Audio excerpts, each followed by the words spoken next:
Welcome to my channel. You're watching Keto Rewind and I'm Jess. Today is the week 23 weekly weigh-in of my keto journey. So let's get started.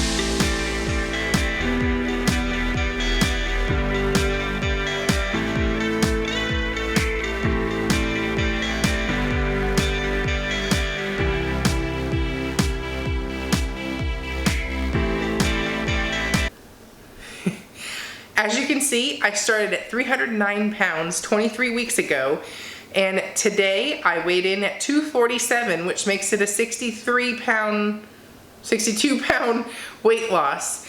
Okay, so last week I was up a pound because on weigh-in day I had my monthly cycle show up, or my period, and today I am still the same. I still have that extra pound on me, but when that happens, I'm like, I always debate whether to post it and share it and, you know, confess that I haven't had a loss, but at the same time, it's part of the journey. So I would like to make it as real as possible, and that's why I'm sharing it. So I am still up a pound from, I guess it's been 2 weeks now without a loss, but I am on vacation, and one of the biggest reasons for the explanation of why is I have not tracked my macros in 3 weeks.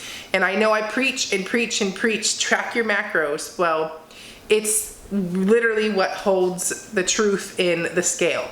If you're not tracking your macros, you can't lose weight if you don't know how much you're eating. So I can easily explain why I haven't lost weight and why I'm kind of on like a little bit of a plateau here. And it's because, yes, I'm on vacation. I've let up a little bit on my strictness, and it's starting to show up on the scale. So this week's plan, track the macros and get a little bit cleaner on, or stricter with myself. So with that being said, over the past week, I had, like I said, Aunt Flo showed up.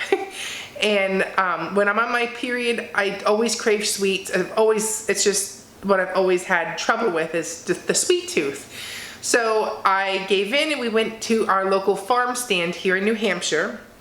And obviously we have 2 weeks left until we go back to Texas. So we're getting everything in while we're here. And one of the traditions is we go to a place called Kimball Farm here in New Hampshire. And there's also locations in Massachusetts. So, but anyways, they had a sugar-free maple walnut ice cream. And I asked the lady that was scooping the ice cream, you know, what was it sweetened with? She had no idea. Checked their website. They have no idea. I have no idea what it was sweetened with other than it's sugar-free. So I tasted it, tasted delicious, great and all, but all through the week, my period's long gone and I'm still craving sugar. So what gives?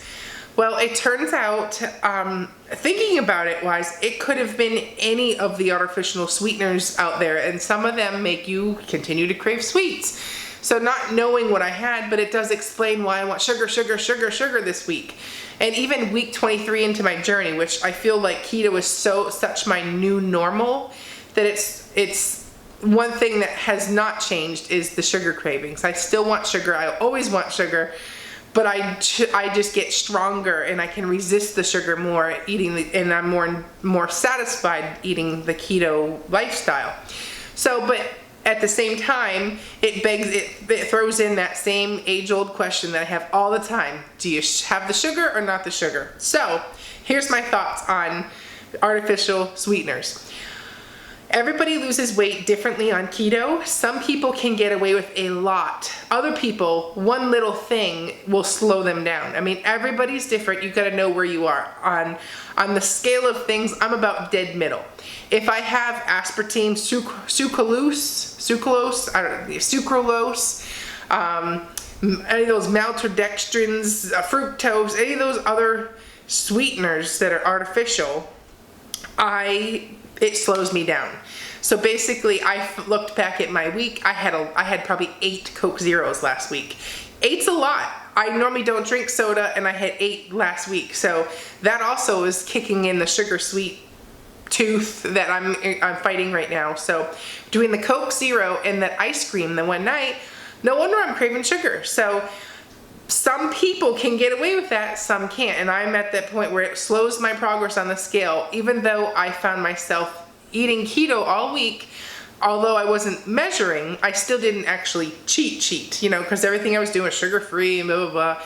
But it did show up on the scale as a slowdown. So, which is a combination of the fake sugars and snacking, because when you snack with keto, a lot of the snacks are calorie dense. So one handful of nuts is a serving. Now you have an extra handful of nuts and you've just added 200 something calories to your day. So that also adds up really quick.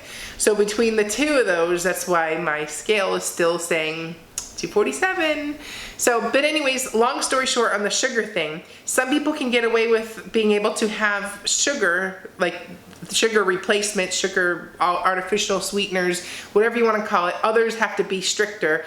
Some can find a happy medium like me. Well, I would recommend you do any of those aspartames or, you know, the sugar alcohols type thing that they use for diabetics. I would really limit that. Limit your soda, limit your Diet Cokes and your Diet Dr. Pepper, whatever. Just limit that. You can have it occasionally, but limit it. It does slow down your weight.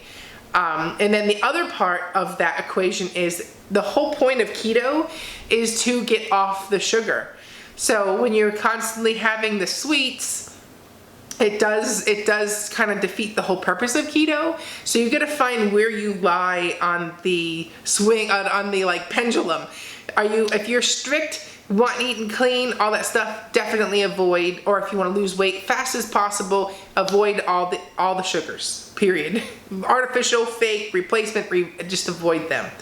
And then like the middle area, kind of where I'm at, is I don't mind erythritol. One of the brand names for erythritol is Swerve.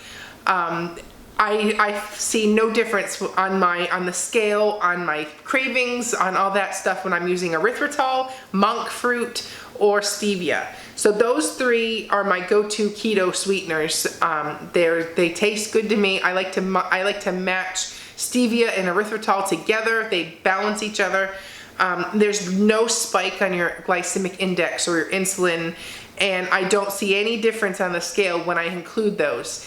But if I do have aspartame or sucralose or, you know, all those other ones, they stop me right in my tracks. So I avoid those, or I'll have those in moderation. Those are not the ones I will reach for. So in the grand scheme of things, if you, like, the state of ketosis is 20 net carbs or less.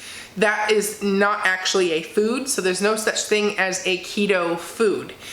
There are foods that make getting into ketosis easier, such as like green veggies, great grass-fed organic meats, butters and creams and oils, and you know, those foods obviously make staying in the state of ketosis a lot easier, but there's no such thing as a keto food. So I wanted to clear that up.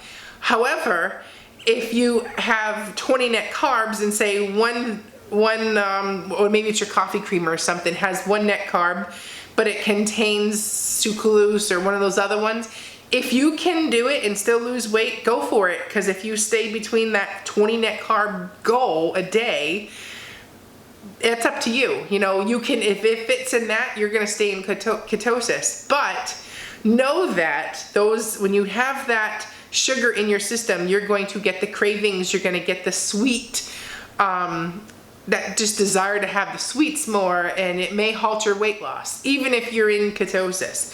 So it's kind of like what are your goals with this? Do you want to, if you're 10 pounds away from your goal weight and you're not in any rush, go for it, and you want to, you know, have those. Or if you were like me, who has 140 pounds to lose, stay away from it. You'll get to your goal weight faster. You know, have those cheats when you're closer to your goal weight or something. So my personal beliefs, I wouldn't do it.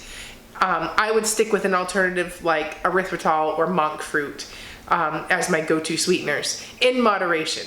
So I just wanted to clarify that. It's probably still kind of murky, and it's like it needs a whole video in itself. But I find if your weight loss is slowing down on the scale, definitely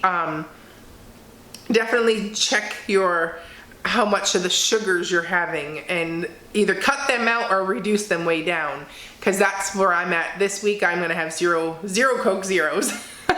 I'll stick to the basics that I had my most success: water, tea, herbal tea, and coffee. And I like my coffee black. And that was something I was just lucky with. And I never really liked anything in my coffee. So it kind of like was convenient when I went keto. But I know a lot of people struggle with the coffee creamers.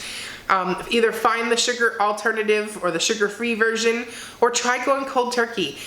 When I was little and I first started drinking coffee, I did drink cream and sugar in my coffee. But one day, I forget where we were, and we were out of cream and sugar, and I just started drinking it black. And I did it for like a whole week, and I've been drinking black coffee ever since. And I mean, for years now. So, I mean, and now when I have like sugar or coffee in my coffee, sugar or cream in my coffee, I'm like, ugh, I can't even drink it. So it's just something that you try going cold turkey. Give it a week, give it 2 weeks, see if you can do it. And this way you can fast and all that stuff. And that's another thing. If you're having those coffee creamers and there's sugar in it, and you're trying to fast or do intermittent fasting, that'll kick you right out. So another reason not to have those things. If you're fasting, don't just have it black, or wait until your fasting window opens up. So, but anyways, I wanted to give you like that recap about the sugar. So there is no such thing as a keto food. It's keto, or ketosis is a state in which your body is in, where you're using fats to fuel yourself, versus a carbohydrate-based diet where you're using sugar or glucose to fuel your body. So when it comes down to foods, obviously oils, creams, grass-fed butters and grass-fed meats, and organic green veggies, and meats like that are all keto-friendly foods, or those foods can help you stay under that 20 net carbs, but there's really no such thing as a keto food. So make your decision for yourself, do your own research. But if you want my opinion, I would stay away from the fake sugars, and if you have to have sugar or a sugar replacement, use erythritol or Swerve, monk fruit, and stevia. And then because your body doesn't absorb those, your body just passes those through. They don't spike your insulin, and they do give you that little bit of sweet that you might want. So there's my thoughts on the whole sugar argument thing. Do your own research though, but I have found plenty of success moving the weight off the scale, having erythritol in my diet versus a whole stall on the scale, the cravings, the whole 9 yards, by having fake sugars like aspartame and sucralose and other stuff like that. So, but at the end of the day, your body's different. You know your own body, and test around with a few of them and see what happens. But my thoughts were, those ones are not very good for you. Stay clear of them, have them in moderation. Go to the safer, more natural approach like erythritol, monk fruit, and stuff like that. So, but anyways, I am going to hop off now and make a question and answer video of the questions I received on my Instagram page and in my Facebook group. And in my last video, I asked for you to pick my brain, ask me a question, and I'd make a video and answer it. So I'm gonna post the link here once I have it made, but I'm gonna go hop off and hop onto that video next. So I hope you enjoyed this video. Thank you for all the new people that have joined my channel. My channel's been blowing up right now, and it's so exciting. And I read all of your kind comments, and those comments do fuel me to push forward on like hard weeks like this, when I've had 2 weeks now without a loss on the scale. So I do read those comments, and I appreciate your support. And I hope I did inspire you to have your own keto journey or change your life. So I will see you at the next video. Hit that subscribe button if you haven't already, and turn on those notifications. I will see you at the next video. I'm Jess, and you're watching Keto Rewind.